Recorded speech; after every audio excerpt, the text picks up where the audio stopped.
World, hello. This is America. My name is Hobson McCain, My name is Mark Ray Redman. and we're coming with you with our fake news segment. This week we got a doozy for you. A doozy. Um, First of all, we just gonna start off with the instance of fake news. Donald Trump was getting, unfortunately, I have to premise this with we don't mean to include Donald Trump in all our fake news segments, but he just be He's saying wild stuff. bro, he coined the term fake news. Yeah, he's the one that made it, and he's the one that produces more of it than anybody. Fake news. So anyway, he was being interviewed on a news show, and they asked him about Paul Manafort. He said, "Oh, that guy worked for me. He had a limited role for a very limited time." That's what Trump administration said, and then Trump said that he worked for me for what 49 days. Donald, Really? he worked for you for 5 months, 147 days, I believe, if my math is correct. It might not be. I'm a political science major, You but don't do. you was 100 days off. You don't only be 100 days off. Yeah, that's not a good guess. It's not a good. That wasn't a good guess. You could have done better. But we're just gonna talk about a little bit Manafort's relationship with Trump. What Manafort is in jail for now. He is in jail. It's very important to understand. He's in jail, and the reason that he's in jail, Then Trump would not want to be yeah, tied to this man. the reason he's in jail is disturbing to say the least. So Manafort was involved in Trump's campaign for 5 months. He was chairman and chief strategist for 3 months.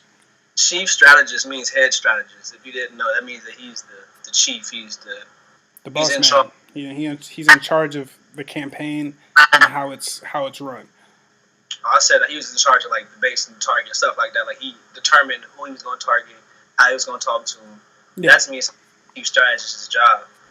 Yeah, so for the 2 months before the chief strategist, he served as a convention manager. This is all during the Republican primaries.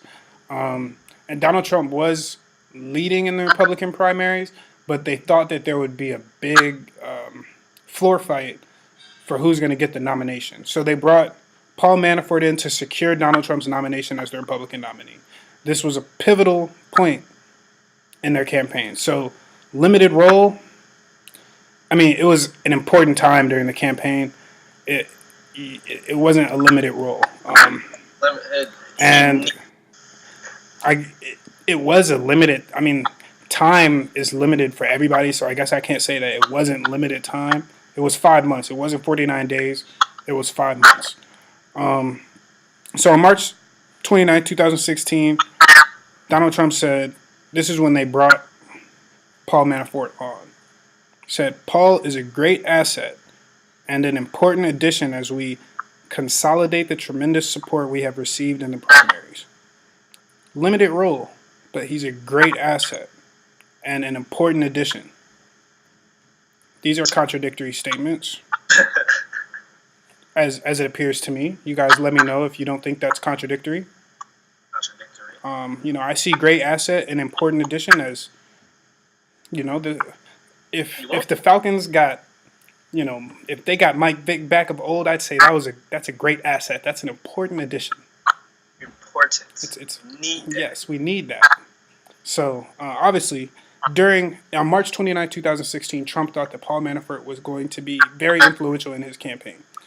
On May 19th, Manafort was promoted from convention manager to chairman and chief strategist, and on August 29th, 2016, Manafort resigned. Now, the reason for his resignation is also very important. He resigned because there were questions and investigations onto $12.7 million in cash from Ukrainian President Viktor.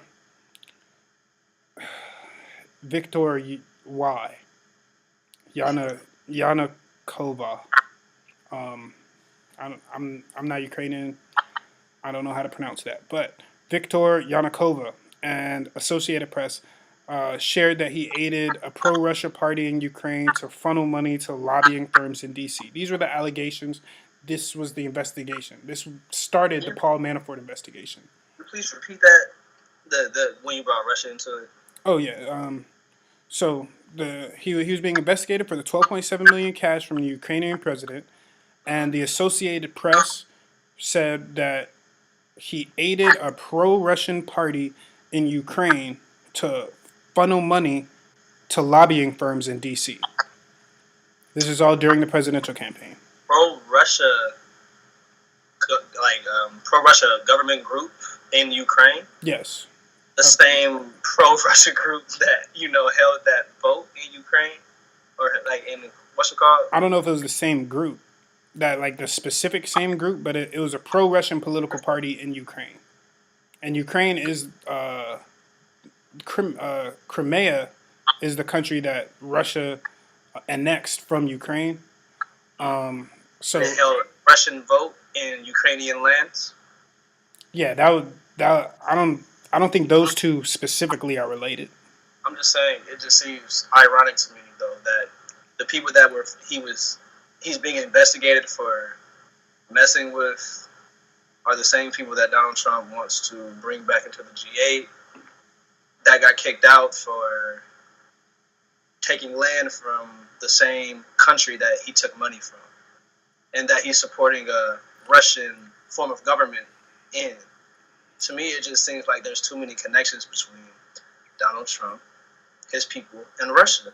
And we're definitely going to get into the how many connections the Trump administration has with Russia in a minute. So, again, Trump claimed that Manafort worked for him for 49 days. It was actually 147. Manafort has been jailed. The investigation proceeded for the past 2 years. It's been going on. And recently, awaiting trial, Paul Manafort was jailed for tampering with witnesses. He was calling witnesses, trying to tell them basically to lie and tell his version of the story and coerce them into, you know, relaying a more positive message for him, something that would be more beneficial for him. That's obstruction of justice. That's another one of he's charged with 25 different crimes in relation to this in two different places, D.C., D.C. and Virginia. So Paul Manafort right now is in jail because of that. He was on house arrest when he did this. A Virginia judge specifically told him not to reach out to any of the witnesses in the case. And Paul Manafort's team said that he was just reaching out to old colleagues, like innocently, and didn't know that they were witnesses. One of the witnesses that he called came forward and told the judge that he was trying to, coerce him into changing his story. So, in America, we have the fantastic tradition of innocent until proven guilty most of the time. But this is a little bit condemning because he was trying to affect how the witnesses of the case were going to testify in court. And this is a federal case. This is something that possibly undermined our democracy. So this is a big deal. I thought that it was in consensus that Russia did indeed interfere. No. Yeah, Russia did, but this is saying that Paul Manafort was an aid in that process. He was between here and Russia that helped them. Yes. Meddle. See, now him being Donald Trump's chief strategist and being in trouble for working in collusion with Russia, I guess, as far as working in an election. To me, that should be more than enough if he is indeed convicted and put in jail for collusion with Russia and for obstruction of justice and for all of these other things, that we should at least have another election or something of the sort, bro. Because that to me, for us to honor this at this point, the election is not. I'm trying to think of the right word to use. It's not valid. Yeah, it's not. It's an invalid election because we know that he cheated. Like Donald Trump didn't cheat himself. I guess we don't have any proof that he knew Paul Manafort. Right now, we don't have any proof. We don't have any proof that he knew that. I want to say Jared Kushner had been emailing Russian officials, and his son had contact with Russian officials. In the Trump Tower. That like in Trump's now, we don't know for sure that Donald Trump was a part of that. It's a lot of coincidental evidence. And we've said before that we don't think that Donald Trump is the best person to have in that type of situation because, as we all know, he says what he wants to say when he wants to say it. And if you're trying to keep a secret, if you're trying to, not get caught doing something, you really don't want somebody that's going to let the cat out of the bag to know everything about everything. Yeah, so that leads me to the Trump administration's connections with Russia. There have been almost a dozen different individuals in the Trump administration who are now being at least investigated for having connections to Russia. So that's something that's unprecedented. That's not a normal thing. You could think back to maybe Richard Nixon and his connections with Vietnam, but even then it wasn't on the scale that it is now. And with this recent sentence and the recent exposure of Paul Manafort attempting to, tamper with witnesses and coerce witnesses into saying things, it opens two doors. One, for the Mueller investigation. The only way that Paul Manafort could probably avoid spending the rest of his life in prison is to testify against Donald Trump for the Mueller investigation, which would be, that would shake things up. Now that is very important to know that Paul Manafort is officially under that pressure, and the only way for him to save himself is for somebody else to go down. Now, who else does he have to take down with him? We don't have any solid, concrete proof on Donald Trump that he colluded with Russia in any way, shape, or form. That's why we haven't heard anything about him being, indicted on anything because scot-free at this point. But if his chief strategist says that Donald Trump told him to do anything, or knew about anything, was aware of anything, that's all it takes, is being aware of it. All you have to do is know. Yeah. All of a sudden, Donald Trump's in a tight squeeze. And now, that in itself is something that he doesn't want to deal with. And that's why he went on to Twitter and tweeted, the possibility of him pardoning Mr. Manafort. Yeah, and him and his lawyer have both talked about it. Those charges. Yeah, him and his lawyer have both talked about it. And this is another thing that is very daunting for American democracy, just because, the president does have ultimate pardoning power. Nobody can check the president on who he pardons or why he pardons them. He doesn't have to have a reason.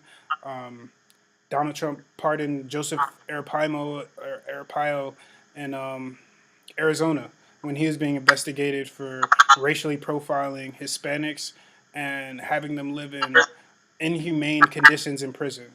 He had the highest rate of death in his prison. It was some outlandish numbers. It's documented.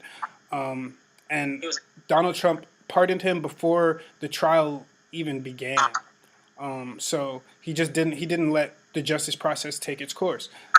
Donald Trump's lawyer has said that it wouldn't be wise for Donald Trump to do that now, especially with Donald Trump being investigated. That'd be a very incriminating action. But he said that after the investigation is over, there will be nothing stopping, there's nothing really stopping him from doing it. So this is essentially making it so that in the future, a president can close his eyes and plug his ears and say that he didn't know that my administration was colluding with another country to help me get elected, to help me get dirt on my opponent, to degrade his or her image and to the public. You said what? Degrade their integrity. Yeah, degrade their integrity. Um, Fire and all that. That's the work of Russia. yeah, so a lot of that information came from external sources that it should not have come from, and for Donald Trump to pardon one of the men who was largely responsible for that opens the door for a lot of very corrupt elections in the future. Um, so yeah, as long as you close your eyes, plug your ears, and act like you don't know, or maybe you really don't know, and you accidentally sent a text to somebody telling them to do this 3 years ago or something. It sets it up for a lot of ambiguity in terms of the election process. And this election already had enough controversy under it to begin with Donald Trump not winning, not even winning the popular vote. Um, it's not a good look for American democracy. So We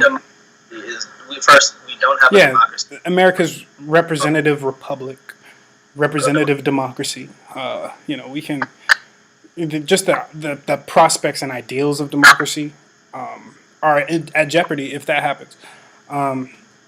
So as of now, we're waiting the trial, as Paul Manafort is. We're waiting it out here. Paul's waiting it in a prison cell somewhere, and wish him the best of luck. Yeah, no, I don't wish him the best of luck if he colluded with Russia. I hope that he goes to jail and stays in jail, because that's undermining our democracy, and that's not what we're supposed to represent. So I do not wish him the best of luck if he is guilty. If he's not guilty, he has nothing to worry about. If he's not guilty, he has nothing to worry about, because the justice system always works, doesn't it? That's what people say.